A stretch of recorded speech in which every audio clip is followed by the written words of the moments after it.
2019, and I ask that you please stand for the Pledge of Allegiance. I pledge allegiance to the flag of the United States of America and to the republic for which it stands, one nation, under God, indivisible, with liberty and justice for all.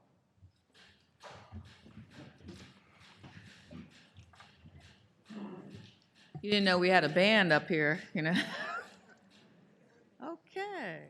So, as always, we ask that you please note the safety information on the inside cover of the agenda. The commission will act on various matters at today's meeting, which is open to the public. However, since adequate forums have been made available for public participation in cases before this commission, there is no opportunity for the public to address the commission at this public meeting. The first matter on the morning's agenda is the approval of the minutes for the meeting of July 11, 2019, and I call upon Commissioner Kennard, who is the editor. Thank you, Madam Chairman. I have reviewed the minutes of the July 11th, 2019 public meeting and recommend that they be approved as submitted. You have heard the motion of Commissioner Kennard for the approval of the minutes. Is there a second? Second. Second by Vice Chairman Sweet. Any further discussion or edits? Hearing none, all those in favor say aye. Aye. Any opposed? The motion passes 5-0. And now we call upon our secretary, Rosemary Chiavetta, to lead us through this morning's agenda. Good morning, Madam Chairman. Good morning, Commissioners. Good morning, Madam. Your various bureaus and offices have prepared the following agenda items for your consideration. Therefore, let us begin on page 1 with matters presented by Director Gramola and the Bureau of Administration. It is recommended in an omnibus motion that the Commission adopt all of the items on page 1, beginning with the general assessment upon public utilities and continuing to include all 3 items on page 2, ending with the assessment upon applicable public utilities under Pennsylvania's one-call law. Is there a motion to adopt staff recommendations? So moved. Is there a second? Second. Motion by Commissioner Place, second by Commissioner Coleman. Any discussion? Hearing none. All those in favor say aye. Aye. Any opposed? The motion passes 5-0. Turning to page 3, it is recommended by Director Monahan and the Bureau of Audits that the Commission release the audit report regarding the telecommunications, device distribution, program, and print media access systems. Is there a motion to adopt the staff recommendation? So moved. Seconded. Motion by Commissioner Coleman, second by Commissioner Place. Any discussion? Hearing none. All those in favor say aye. Aye. Any opposed? The motion passes 5-0. Turning to page 4, in matters presented by Director Sophie in the Office of Special Assistance, it is recommended in an omnibus motion that the Commission adopt both items on page 4, beginning with the complaint of Glenn DeHaven versus the Pico Energy Company, and ending with the item at the top of page 5, the complaint of Margaret Collins versus the Pennsylvania American Wastewater Company. Is there a motion to adopt staff recommendations? So moved. Is there a second? Second. Motion by Commissioner Kennard, second by Vice Chairman Sweet. Any discussion? Hearing none. All those in favor say aye. Aye. Any opposed? The motion passes 5-0. Continuing on page 5, it is recommended that the Commission adopt the proposed opinion and order in the complaint of Robert Stridio versus PPL Electric Utilities. Is there a motion to adopt staff recommendation? So moved. Is there a second? Second. Motion by Commissioner Place, joint seconds here by Vice Chairman Sweet and Kennard. On discussion, I do want to put comments on the record on this case. On November 6, 2017, Robert Stridio filed a complaint alleging that PPL was planning to terminate his electric service and asked for a payment arrangement. On February 14, 2018, the administrative law judge dismissed the complaint with prejudice due to Mr. Stradio's failure to appear at the hearing. On February 22, 2018, he filed exceptions arguing that on the day of the telephonic evidentiary hearing, he fell suddenly ill and was unable to participate in the hearing. By order entered on July 18, 2018, the commission denied the exceptions. I dissented from the majority on that vote because I believe that the complainant provided enough information to support rescheduling the hearing consistent with Section 332F of the code and Section 5.245A of our regulations. The matter before us today is a petition to rescind the July 18, 2018 dismissal of the case. The standard review for rescission under Section 703G and the Commission's case precedent is that a petitioner must first establish the existence of newly discovered evidence, a substantial change in circumstances, or an error of fact or law. Because of Mr. Stradio's petition, because his petition has not met the elements of that standard, I agree that it should be denied. Any further comments for the record? Hearing none. All those in favor say aye. Aye. Any opposed? The motion passes 5-0. Turning to page 6, it is recommended that the commission adopt the proposed opinion and order in the complaint of the Ultimate Sports Company versus PPL Electric Utilities. Is there a motion to adopt the staff recommendation? So moved. Is there a second? Second. Motion by Commissioner Place, second by Commissioner Coleman. Any discussion? Madam Chair, I have a statement. Vice Chairman Sweet. Thank you. And first, I'm sure that many in the audience would have preferred if that screen came down up here instead of back there.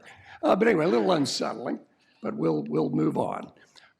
Given the underlying facts of this case, the Ultimate Sports Company, Inc. case, I do not agree with the result here. The complainant is a landlord in civil litigation with his tenant, and the landlord sought to use the electric company to force the tenant out.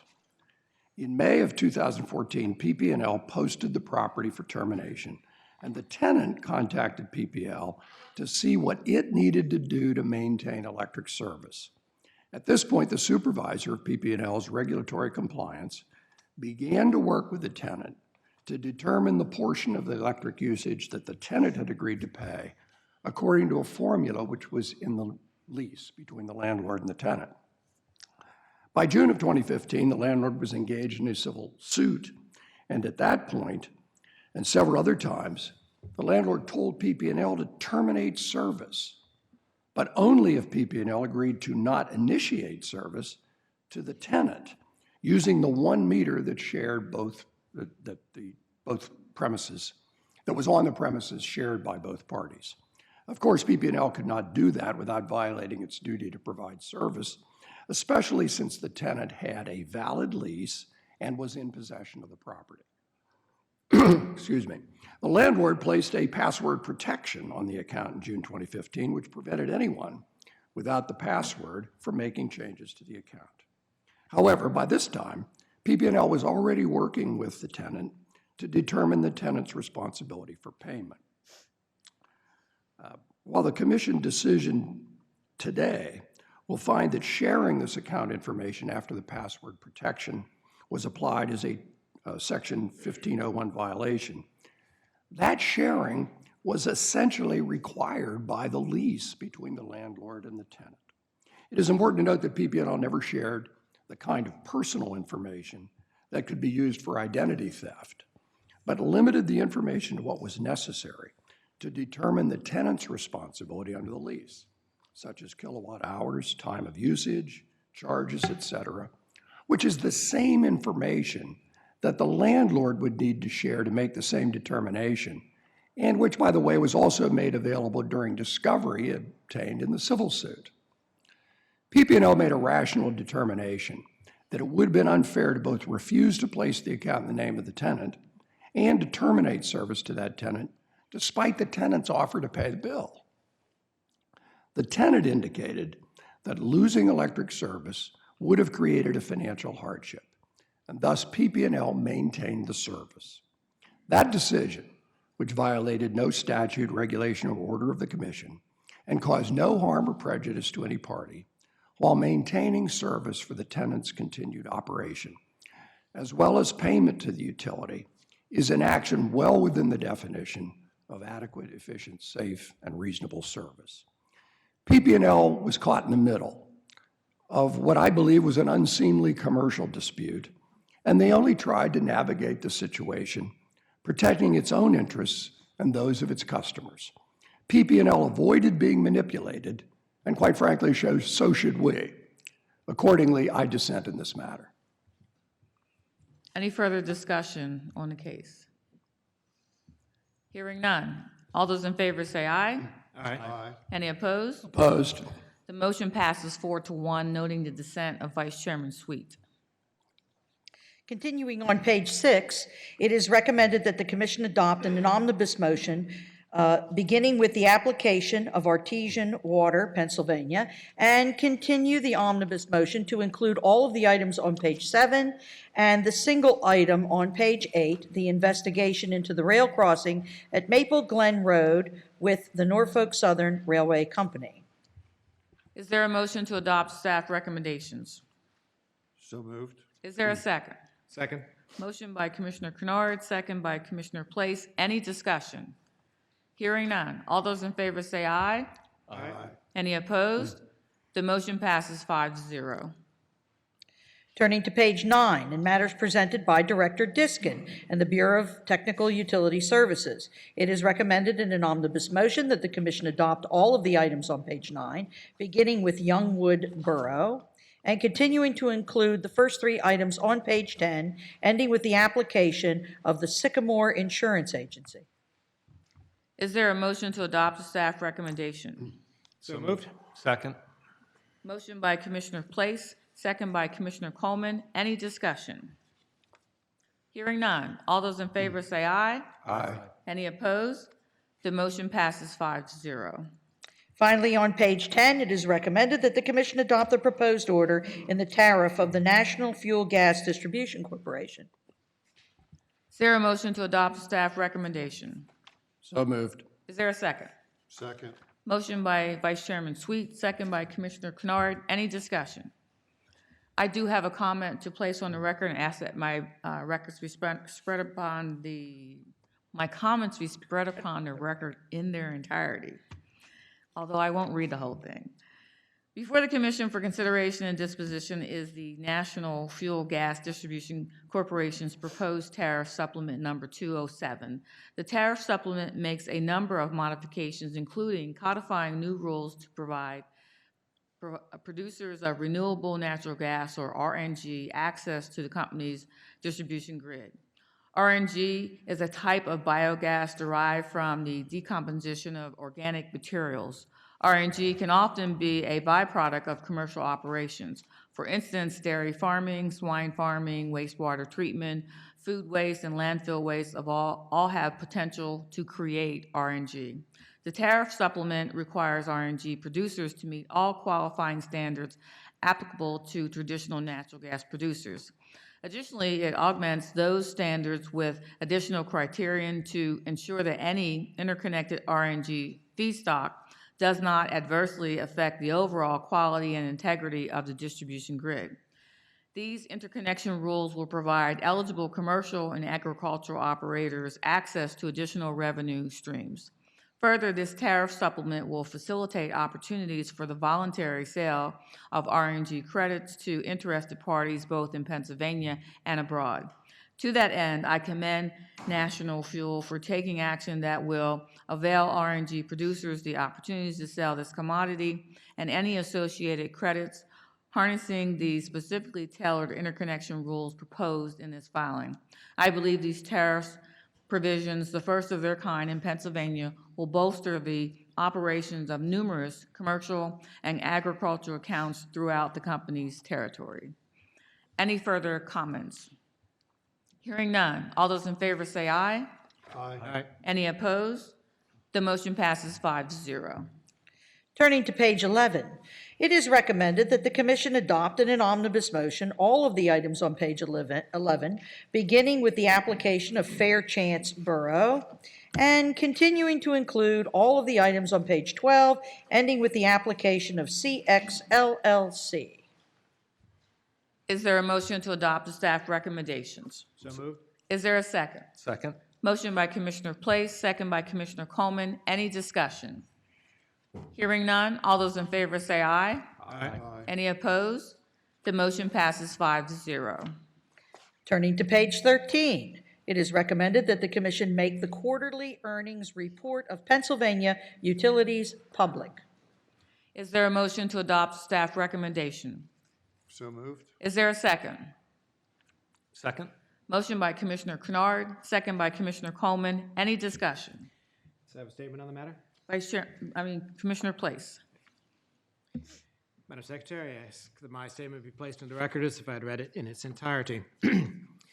Before us today is the report by the Bureau of Technical Utility Services to the Commission regarding quarterly earnings of Pennsylvania utilities for the quarter ended March 31, 2019, which reduces the proxy return on equity for electric and gas utilities by 0.1% to 9.55 and 10% respectively, and maintains the proxy ROE for water utilities at 9.95%. I am encouraged that we are recognizing that electric and natural gas ROEs should be decreased. However, we should be taking similar steps for water ROEs based on empirical analysis.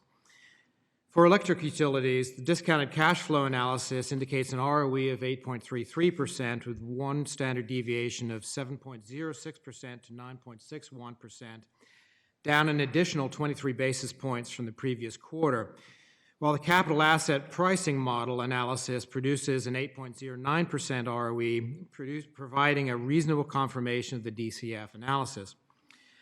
This fundamental analysis is further confirmed by declining industry-wide approved ROEs applicable to electric utility base rate cases, which has fallen from 9.74% in 2017 to 9.59% in 2018.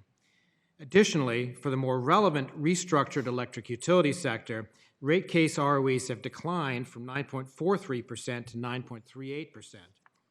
Thus, all factual indicators, DCF analysis, CAPM analysis, actual rate case ROEs, and relative changes in DCF from the previous quarter indicate that a lower electric utility ROE is merited. Moreover, since first quarter 2018, DCF analysis-based ROE estimates have dropped by 88 basis points, while CAPM analysis-based ROE estimates have dropped 92 basis points. Meanwhile, our proxy ROEs have moved downward only 10 basis points. Therefore, in the interest of gradualism, I support the 10 basis point reduction in the proxy ROE for electricity utilities, but encourage further reductions if current market fundamentals remain relatively constant. For natural gas distribution utilities, DCF analysis yields an ROE of 8.69% with one standard deviation of 7.38 to 10%, up slightly from 8.53% last quarter, but down significantly, 127 basis points, from third quarter 2018, while the CAPM analysis produces an 8.78% ROE. Analysis by S&P Global Market Intelligence's Regulatory Research Associates reveals that the average gas utility ROE authorized in cases decided during 2018 declined to 9.59% versus the 9.72% average for cases decided in 2017. Thus, the current proxy ROE is likely already well above the industry average, despite, again, a low-risk regulatory environment in Pennsylvania characterized by multiple pass-through riders and a DISC to mitigate rate case lag. Again, I note that the financial risk of Pennsylvania's natural gas distribution companies is also relatively lower than national industry averages, with average common equity ratios of 54.01% compared to national industry averages equity ratios of 50.09% in 2018 rate cases. With this empirical view, this commission now proposes, as noted, to decrease the natural gas proxy ROE from 10.1% to 10.0%.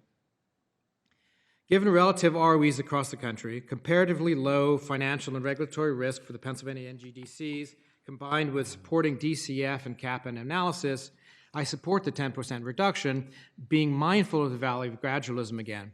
I would, however, recommend further reductions in proxy ROEs in 10 basis point increments for the gas utility companies, assuming current market fundamentals remain relatively constant, as I noted for electric companies.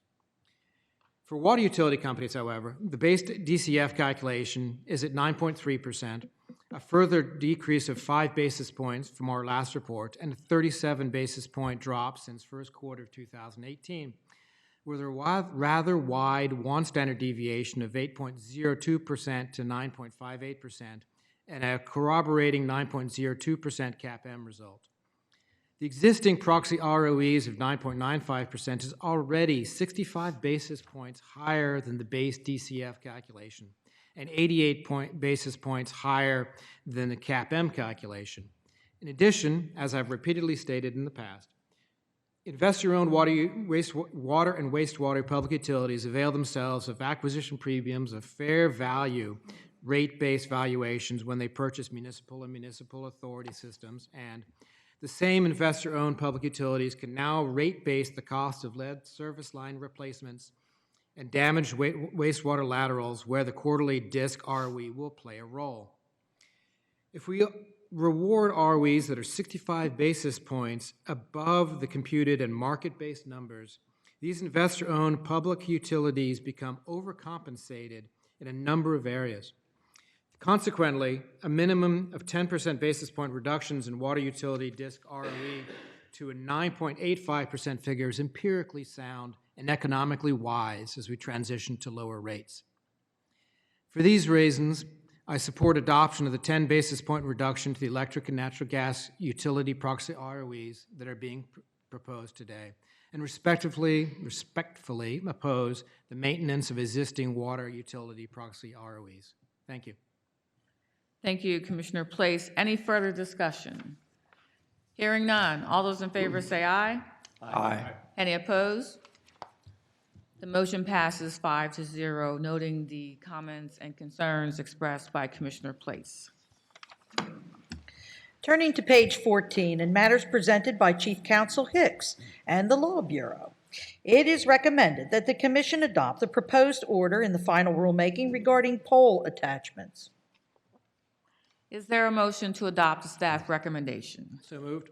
Is there a second? Second? Motion by Commissioner Place, second by Commissioner Coleman. Any discussion? I think there'll be a bit, Chairman. You think so? Okay. Shall I call on you? Okay. I think that'd be fine. Okay. Mr. Kennard. Thank you. Before the Commission today for consideration, disposition is a final rulemaking which asserts Commission jurisdiction over pole attachments and adopts the FCC's regulations over pole attachments so that we become an enforcer of the FCC rules and are able to use our jurisdictional enforcement mechanisms and dispute resolution mechanisms to make sure that the folks on the pole are properly on the pole and that the pole owners have proper rates and proper procedures following the FCC rules to get up on the poles. The rollout of broadband has had a long history, and it's been driven by the creation of the internet, the public's need for greater speeds. 25 years ago, when Chapter 30 was first passed, 1.5 megabits per second was a more than adequate speed. Now we're talking about 25 megabits down. 3 megabits up as being the minimum required. It's often referred to as the Netflix speed, but it's so much more than that. It is education, it is healthcare, it is business, it is a essential service, it is essential in some ways as electricity and other services for economic good, particularly in rural areas that are remote and need that access. But indeed, those areas are the most difficult to get broadband to, and the landscape, I guess I would say, is so much different than it was 25 years ago. We now have many different suppliers, different platforms, some of which are not in our jurisdiction, that are providing the service. We have the greater demands for speed, but we've always struggled, and the country has struggled with how do we get it into rural areas, indeed into remote areas, and that is a major debate, and I'm so gratified by renewed interest by our Senate and the Senate Communications and Technology Committee, by what's being done in the Rural Center, what's being done at the FCC, and I'm proud to say, too, that the Commission is a strong participant in that effort. I have testified up in Indiana, and the Chairman and Commissioner Place are going to be testifying soon before the Senate Committee, so we're a full and willing participant. although our jurisdiction is limited. But one thing we can do, even we don't control the funding, and we can't require people to deploy, but we can do what is necessary to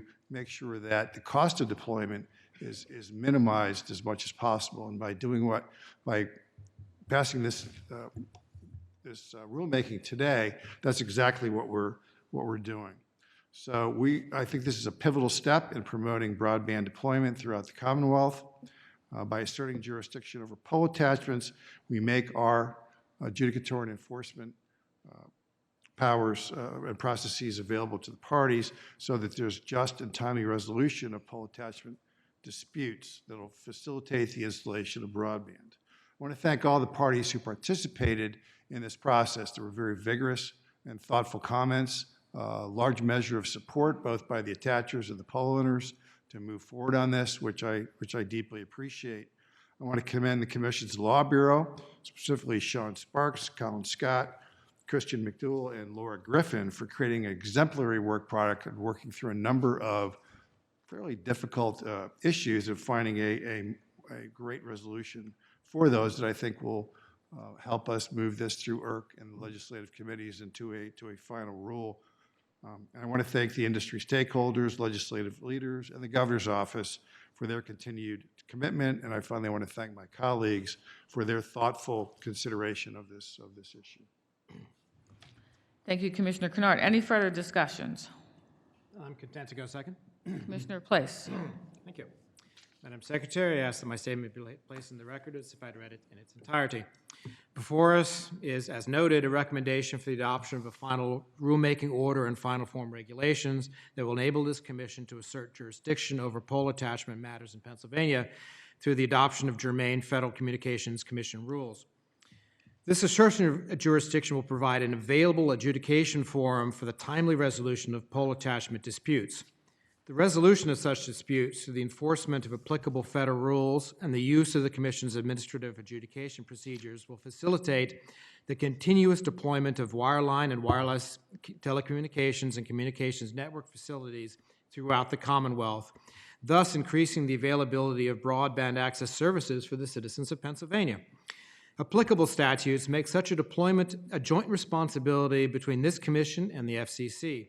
For these reasons, I am supporting the assumption of the Commission's jurisdiction over pole attachments. It is self-evident that the adjudications of pole attachment issues and complaints are inherently complex. The recommended adoption of the FCC rules provides a basic framework for asserting Commission jurisdiction. However, there is a pending federal appeal involving the FCC's 2018 rules on one-touch make-ready activities regarding pole attachments, which engenders a certain degree of uncertainty. The adoption of the present final rulemaking order and final form regulations cannot possibly account for all future contingencies involving the Commission's enforcement of the FCC's pole attachment rules and related dispute resolution and adjudication. For these various reasons, I would have preferred a constructive dialogue engagement between our staff and interested stakeholders after the receipt of the formal initial and reply comments to the Commission's proposed rules and prior to the submission of the recommendation that is before us today. It is my sincere hope that the function of the contemplated working group will provide the future opportunity for this constructive dialogue as the Commission proceeds with the assertion of its jurisdiction and the implementation of the final form regulations on pole attachments. I believe that the filing of pre-existing pole attachment agreements with the Commission or the summary of their respective essential terms, conditions, and rates, even on a protected and proprietary basis, could have assisted our agency in its future tasks of asserting jurisdiction in this area and potentially discerning the existence of any discriminatory patterns. The filing of such pre-existing pole attachment agreements could have taken place on a one-time basis. It is my hope that the working group will more comprehensively examine this issue in the near future. I note that wholesale interconnection agreements between incumbent local exchange carrier telephone companies and competitive telecommunications carriers, as well as the amendments to such agreements, are often and publicly submitted for this Commission's review and approval. For the above referenced reasons, I will be concurring in part and dissenting in part in the recommendation adoption of the final rulemaking order and the final form regulations, while supporting the overall assertion of Commission jurisdiction over poll attachments and the adoption of the corresponding FCC regulations. Thank you. Thank you, Commissioner Place. Any further discussion? I do have a statement, Madam Chair. Vice Chairman Sweet. Thank you, and I'd like my statement to be entered upon the record as if it's read in its entirety. And since it's 7 pages, I will not read it in its entirety, but I'll go on for a few paragraphs with your indulgence. 13 months ago, we opened a notice of proposed rulemaking to consider the reverse preemption of jurisdiction over poll attachment disputes by adopting the FCC's substantive rules and using our procedural rules, except where they're silent on an issue. I supported moving expeditiously because, where our jurisdiction allows, I have consistently engaged in Commission initiatives to facilitate broadband deployment. However, I also made clear the need to address the impact of this huge undertaking on our resources, which for telecommunications matters are already sorely strained. My questions were simple. What would this initiative cost, and how are we going to pay for it? I'm compelled to dissent from today's action because it entirely avoids this fundamental issue. The fiscal impact of this new initiative must be explored, or should have been explored, before we assume this substantial federal obligation, and not afterward. There are approximately 1,000 entities that could avail themselves of our resources, but we have no analysis of the burden this imposes, a particularly glaring omission because a substantial number of these entities are not public utilities under our jurisdiction and therefore will not contribute through Section 510, the Section 510 assessment process. Instead, ISPs, wireless entities, cable television systems will benefit from the use of this forum, but not contribute to our operations. There are other states that have reverse preempted poll attachment jurisdiction, but this submission fails to analyze those commissions' resources or means of funding. New York dispute process for poll attachments is mentioned, but not the fact that New York proceeded cautiously, taking over 20 years to make its process available to wireless carriers. As an analogy, the majority is going to rely on the adoption of the Federal Pipeline and Hazardous Materials Safety Administration regulations to support this proposal, but ignore the fact that annually we receive millions of dollars in federal funding from the Federal Department of Transportation in exchange for our assuming that obligation. For relieving the federal government of this particular obligation, we will get nothing from the FCC or any other element of the federal government, zero. Commentators recognize this new responsibility will impact our resources. One suggested, excuse me, we will likely require training and additional staff to manage a new responsibility that is complex and that changes at a rapid pace. Some suggested that since all parties benefit from our process, all should support and contribute to it. One proposed a fee in line with pronouncements from the FCC.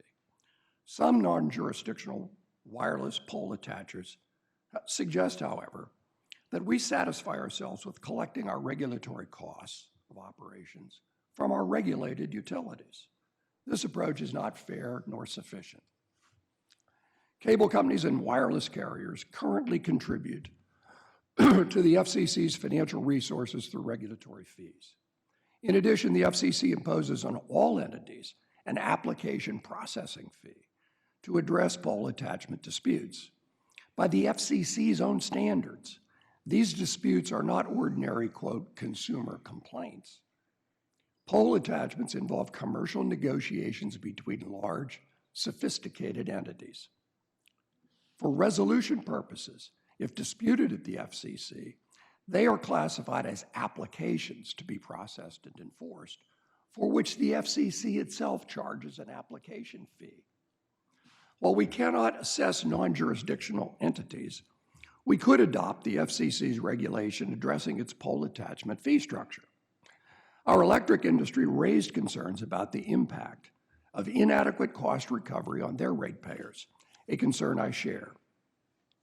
Without financial accountability from non-jurisdictional entities, the burden to cover our costs of operation will fall unevenly and discriminatorily on only our regulated public utilities and their customers. Assumption of this jurisdiction should not occur without consideration of this fiscal impact. Our telecommunications regulatory assessments have not kept pace with the advance of the technology issues we face. While our rollover wireline services is shrinking, so too are assessments derived from regulated telecommunications services. Any increase in telecommunications caseload negatively affects our resources. As a new rulemaking adopting a new discrete chapter of state regulations, this is the time and place to address the impact on our resources. Use of the same fee-based application process in place at the FCC to support our operations is well supported in the federal jurisdictional practice that we are reverse preempting today. A timely remedy could have been accomplished in this rulemaking through minimal modification of existing language in Section 77.5 of the proposed regulations. But not even that will be done today. Ignoring the fiscal impact on this commission as we assume a substantial new regulatory responsibility from the FCC is financially unsound and unnecessary. Assumption of jurisdiction without addressing the impact on our resources is neither in the immediate or the long-term interests of the Commonwealth and its citizens and our utilities and their ratepayers. For these reasons, I will respectfully dissent. Thank you.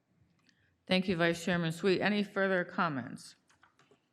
I do have comments I want to be placed on the record in their entirety. I do support asserting commission jurisdiction over pole attachment disputes when doing so is consistent with federal law. With today's action, this commission gains the authority to resolve disputes about pole attachments, meaning that our utilities and telecommunication providers will not have to resolve their disputes at the Federal Communications Commission. I believe that our commission can streamline the dispute resolution process. Having an accessible and efficient dispute resolution process in place is important because pole attachment disputes have long been considered a major barrier to broadband deployment. Today's action also allows non-jurisdictional entities without a Pennsylvania Certificate of Public Convenience to have disputes decided by the commission. In the absence of cost recovery mechanism to cover the commission's administrative costs incurred during the dispute resolution process, other jurisdictional entities will likely pay more, and you've heard that from the comments of Vice Chairman Sweet. The Public Utility Commission funds operations by assessing our regulated utilities, or in the case of non-regulated entities such as competitive service providers, charging fees to cover at least a portion of our administrative costs. The ensuing cost shifting is also disturbing given that the current federal rules allows a $295 fee for pole attachment disputes.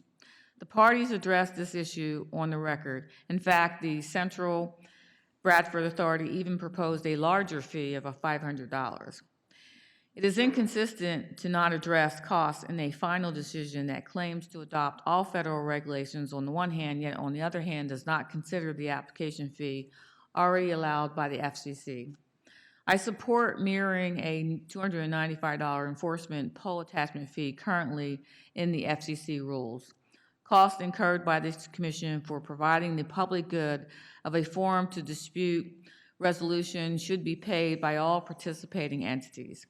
Because we are not certain how many entities will utilize our dispute resolution process or how complex the issues will be, setting the fee at the current federal level until we have a better idea, better data would be a reasonable way to address concerns expressed in the comments. It would be more efficient to tackle the cost issue today instead of putting it off until a later date. It will have to be addressed at some point, that is my belief, in the future, since the commission is constrained to fund its operations and must do it in an equitable manner.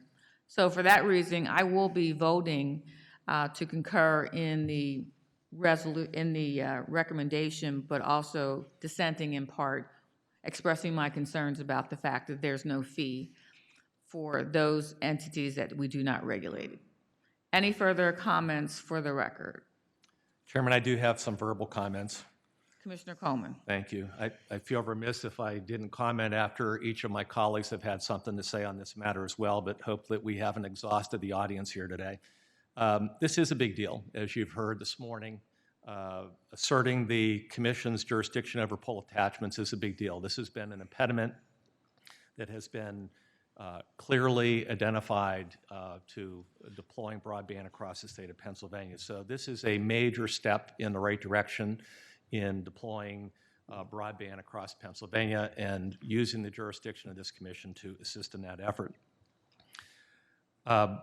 As you've heard this morning, this is a fairly complex piece of business, and I want to echo the comments earlier of the collaboration not only among the commission staff and the 5 commissioner offices, but also the industry. And I believe that we are concluding today with a really, really good work product that will move us in the right direction. That's the big picture piece. I think that the administrative piece, in terms of the fiscal impacts that this is going to have on this commission, are certainly important, and I am certainly sensitive to those matters and respect the comments of my colleagues. However, I think, just to be clear here, this is not a cost recovery, meaning that the commission is somehow going to be losing money in this endeavor. It's really about an allocation. It's who actually is going to be paying for any adjudication that comes before this commission. I guess I would follow the old adage, let's let this play develop a little bit and let's see what it looks like and understand clearly what the cost drivers are to the organization before we try to assess a $295 fee that probably won't even pay for the court reporter's cost to be in the room for this type of an adjudication. This is an approach that we have used historically in this organization in a number of other matters.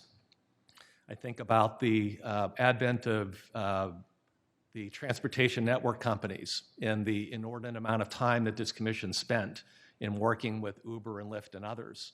And at the time that they were not jurisdictional to us in terms of receiving an assessment for the work that we spent with them. But we resolved that matter going forward. I'd also remind you of the initiative of taking on One Call, again, a 7.5-year effort that we did not have the ability to assess all of the players involved in that effort. And yet we used the resources of this organization. We moved forward, and when we had a better understanding of what those costs were, that we approved assessment, as we did this morning, to cover those costs. So I would be advocating that type of an approach in looking at what the costs are, and again, understanding that this is really about an allocation, not a recovery matter for this commission. So I support the effort going forward. Again, I am particularly sensitive to the fiscal impacts, but I think it's important that we understand fully what those are before we start moving forward and trying to assess the industry for those costs associated with it. So again, thank you to the staff, to the industry, and to each of the offices for moving this forward today. Thank you, Chairman. Thank you, Commissioner Coleman. Any further opportunities for discussion? Hearing none. All those in favor say aye. Aye. Any opposed? Opposed. And concur in part and dissent in part is noted in my statement. So the motion passes 4-1, noting the dissenting in part by Commissioner Place as well as myself.